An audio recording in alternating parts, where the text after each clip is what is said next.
All right, so we spent the last couple of lessons looking at various aspects of wisdom literature, talking about what wisdom literature is, and then how wisdom literature, biblical wisdom literature, is different from ancient Near Eastern wisdom literature. Okay, and so now we're going to keep talking about wisdom literature, of course, and today we're going to be, or in this lesson, we're going to be looking at the book of Proverbs. Okay, and so as I noted before.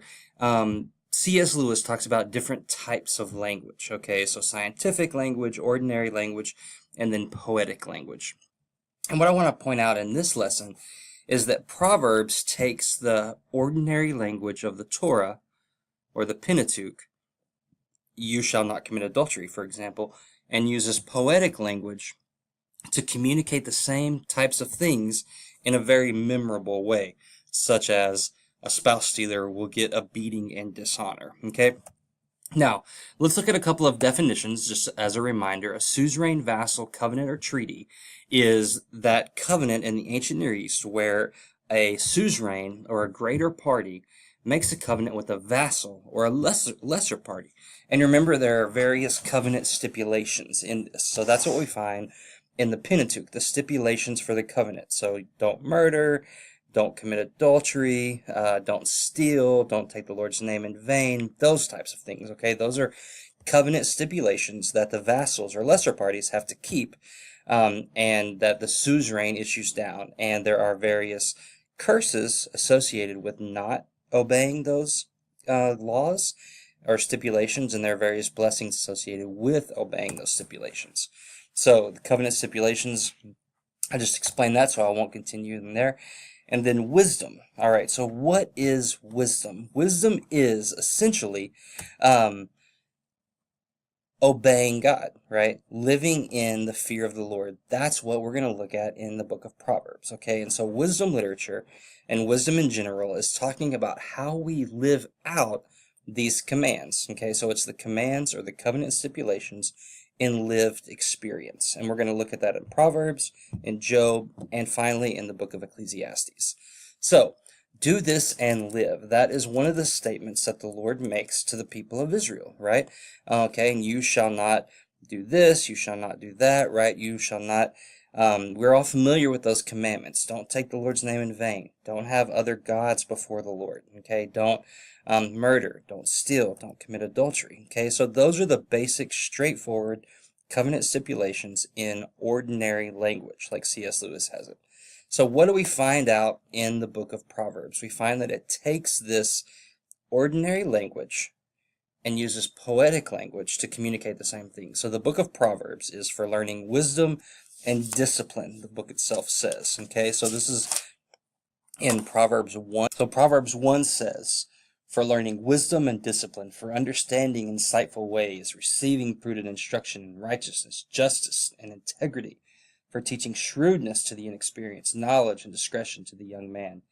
And then it goes on from there. And then it skips down and says, the fear of the Lord is the beginning of knowledge. Fools despise wisdom and discipline. So we ask the question, what in the world is wisdom? And to that, Proverbs 9 answers, the fear of the Lord is the beginning of wisdom. Okay, great. So we have, this book is about learning wisdom. Wisdom is the fear of the Lord. And what in the world is the fear of the Lord? The fear of the Lord is obedience to the Lord, right? So this idea of living in right relationship with God, fearing and obeying. It's not this, it's not this type of cowering fear where you're afraid of a person, but it's obeying them out of the prior relationship that you have with them. Think in terms of parents, right? So we obey our parents because we fear them in the sense that we know they will punish us or discipline us if we don't obey, okay? So some examples that we find in, I'll just put these up on the screen, various examples in Proverbs where it's illustrating this idea of fearing the Lord by obeying and living in right relationship with them. This first example is from Proverbs 6, and it's talking about adultery, right? And he says things like, don't lust in your heart for the adulterer's beauty. A prostitute's fee is only a loaf, but the wife of another man goes after a precious life. Can a man embrace fire and his clothes not be burned? Can he walk on burning coals without scorching his feet? So it is with someone who sleeps with another man's wife, right? So it's taken this idea of do not commit adultery and expanding on it in poetic language to explain why you shouldn't commit adultery. Proverbs 16:11 similarly says,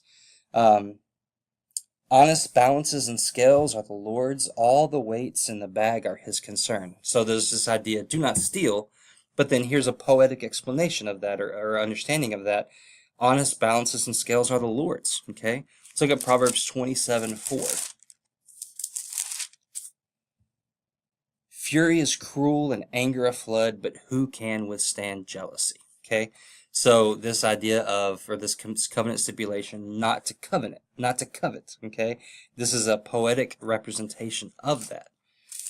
Proverbs 28:24.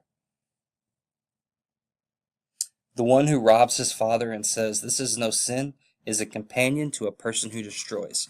So Proverbs is taking this commandment, this covenant stipulation to honor your father and mother, and saying, look, the one who doesn't do this, the one who robs his father and mother, is a companion to a person who destroys. All right? So that is you can look all throughout the book of Proverbs and see over and over again where the book of Proverbs is taking the covenant stipulations that we find in the Pentateuch and rephrasing them in poetic language. And the purpose, the reason for that is the book of Proverbs is this guide to right living, to living in right relationship with Yahweh. Okay? So it is a poetic extrapolation or discussion of what we find in the Pentateuch, what we find in the covenant stipulations. And the idea of the book of Proverbs is to give its readers a way to remember and to consider and to think about the covenant stipulations that the Lord has put forth.